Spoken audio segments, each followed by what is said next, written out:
அனைவருக்கும் வணக்கம். அருணாச்சல பிரதேசத்தை ஒட்டி புதிய ஹெலிகாப்டர் தளத்தை சீனா அமைத்து வருவதால் இரு நாட்டு எல்லையில் பதற்றம் அதிகரித்துள்ளது. வடகிழக்கு மாநிலமான அருணாச்சல பிரதேசம் மீது சீனா தொடர்ந்து உரிமை கோரி வருகிறது. இந்த விவகாரத்தில் இரு நாடுகளுக்கும் இடையே மோதல் போக்கு நிலவி வருகிறது. கடந்த 2020 கால்வான் பள்ளத்தாக்கில் இந்திய சீன இராணுவத்தினர் இடையே நடந்த மோதலுக்கு பின் இரு நாட்டு உறவில் விரிசல் அதிகரித்தது. இந்த சூழலில் கடந்த ஏப்ரலில் வடகிழக்கு பகுதியில் எல்லை கட்டுப்பாட்டு கோட்டு பகுதியில் உள்ள 30 இடங்களின் பெயர்களை சீனா மாற்றியதால் இந்த விரிசல் மேலும் அதிகரித்துள்ளது. தொடர்ந்து அத்துமீறலில் ஈடுபட்டு வரும் சீனாவின் நடவடிக்கையை அவ்வப்போது மத்திய அரசு கண்டித்து வருகிறது. அருணாச்சல பிரதேசம் இந்தியாவின் ஒருங்கிணைந்த பகுதி என கூறி சீனாவின் செயல்களை இந்தியா நிராகரித்து வருகிறது. இந்த நிலையில் அருணாச்சல பிரதேச எல்லையில் இருந்து 20 கிலோமீட்டர் தொலைவில் சீனாவுக்கு சொந்தமான இடத்தில் புதிய ஹெலிகாப்டர் தளத்தை அந்நாடு அமைத்து வருகிறது. அண்டை நாடான திபெத்தின் தன்னாட்சி பிராந்தியத்தில் உள்ள நீஞ்சி மாகாணத்தில் கோங்கிரிகாப்பு ஆற்றின் கரையோரம் இந்த ஹெலிகாப்டர் தளம் அமைக்கப்பட்டு வருகிறது. செயற்கைக்கோள் படத்தில் ஹெலிகாப்டர் தளம் கட்டுவது தெளிவாக பதிவாகியுள்ளது. கடந்த ஆண்டு டிசம்பர் 1 எடுக்கப்பட்ட புகைப்படத்தில் எந்த கட்டுமானமும் அங்கு இல்லை. அதே மாதம் 31 எடுக்கப்பட்ட படத்தில் நிலம் துப்புரவு செய்யப்பட்டது தெரிகிறது. கடந்த 16 எடுக்கப்பட்ட புகைப்படத்தில் புதிய ஹெலிகாப்டர் தளம் அமைக்கப்பட்டு வருவது தெளிவாக தெரிகிறது. இந்த ஹெலிகாப்டர் தளத்தில் 600 மீட்டர் தூரத்துக்கு ஓடுபாதை அமைக்கப்பட்டுள்ளது. மலைப்பகுதிகளில் ஹெலிகாப்டர்கள் புறப்படுவதற்கு இது சாதகமானதாக இருக்கும் என கூறப்படுகிறது. ஹெலிகாப்டர்களை நிறுத்துவதற்கு 3 ஹேங்கர்கள் அமைக்கப்பட்டுள்ளன. விமான போக்குவரத்து கட்டுப்பாட்டு வசதி மற்றும் அது தொடர்பான கட்டமைப்புகளும் மேற்கொள்ளப்பட்டுள்ளது. அருணாச்சல பிரதேசத்தின் வால் பகுதியில் புதிய ஹெலிகாப்டர் தளம் அமைக்கப்படுவதால் இந்த விவகாரத்தில் தீவிரமான கவனம் செலுத்த இராணுவம் முடிவு செய்துள்ளது.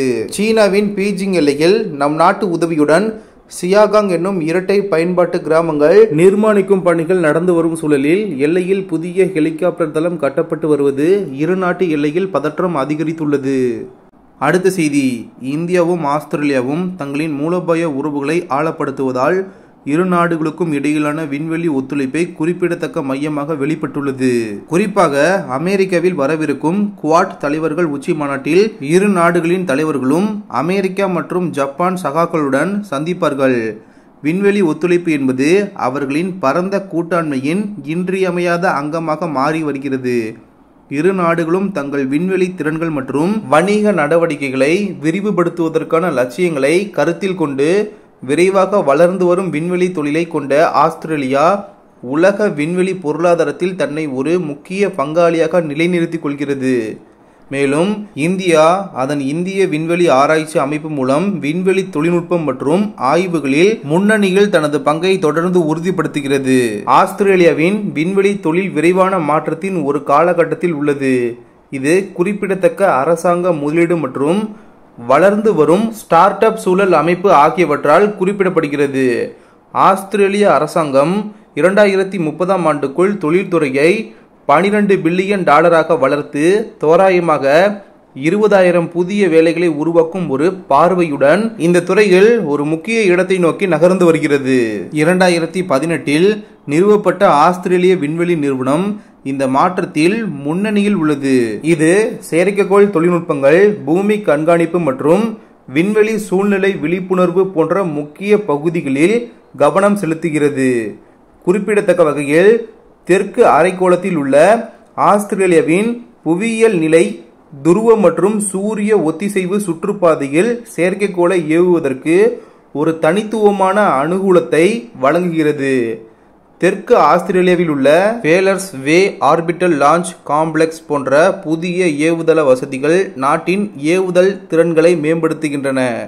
இந்தியாவும் ஆஸ்திரேலியாவும் விண்வெளி ஆய்வில் நீண்டகால கூட்டாண்மையில் ஈடுபட்டு வருகின்றன. மேலும் அவற்றின் ஒத்துழைப்பு சமீபத்திய ஆண்டுகளில் மேலும் வலுப்படுத்தப்பட்டுள்ளது.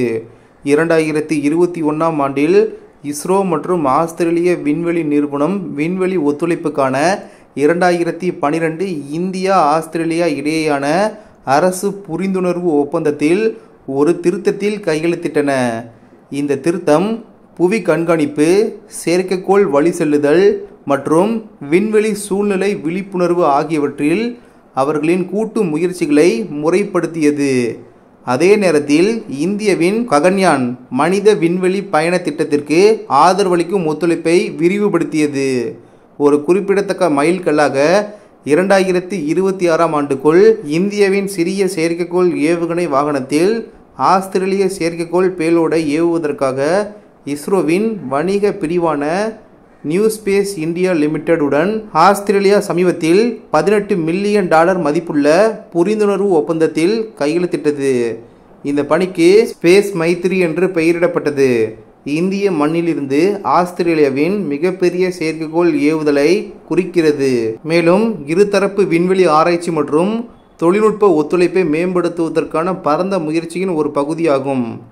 இந்த கூட்டாண்மை வணிக விண்வெளி செயல்பாடுகளை அதிகரிப்பது மட்டுமல்லாமல் விண்வெளி ஒத்துழைப்பில் இரு நாடுகளும் வைக்கும் மூலோபாய முக்கியத்துவத்தை பிரதிபலிக்கிறது. இந்தியா மற்றும் ஜப்பானுடன் இணைந்து இந்தியா மற்றும் ஆஸ்திரேலியா குவாடின் உறுப்பினர்களாக பிராந்திய ஸ்திரத்தன்மை மற்றும் தொழில்நுட்ப முன்னேற்றத்திற்கு ஆதரவாக தங்கள் விண்வெளி உத்திகளை அதிகளவில் சீரமைத்துள்ளன.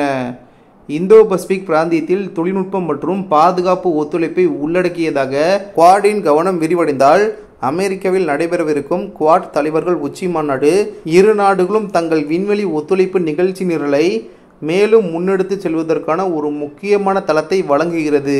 விண்வெளி சூழ்நிலை விழிப்புணர்வு, செயற்கைக்கோள் வழி செல்லுதல் மற்றும் பாதுகாப்பு நோக்கங்களுக்காக விண்வெளியின் பயன்பாடு ஆகியவை விவாதங்களில் முக்கியமாக இடம்பெறும் என்று எதிர்பார்க்கப்படுகிறது. இந்தோ பசிபிக் பகுதியில் பாதுகாப்பு உறுதி செய்வதில் விண்வெளித்துறையில் முக்கிய மூலோபாய பங்கு வகிக்கும் இரு நாடுகளும் அங்கீகரிக்கின்றன. குறிப்பாக சீனா போன்ற பெரிய வல்லரசுகள் தங்கள் விண்வெளி லட்சியங்களை தொடர்ந்து விரிவுபடுத்தி வருகின்றன. விண்வெளி தொழில்நுட்பம் மற்றும் கண்டுபிடிப்புகளில் இரு நாடுகளும் தொடர்ந்து முதலீடு செய்வதால் இந்தியா ஆஸ்திரேலியா விண்வெளி கூட்டாண்மை தொடர்ந்து மேலும் வளர உள்ளது.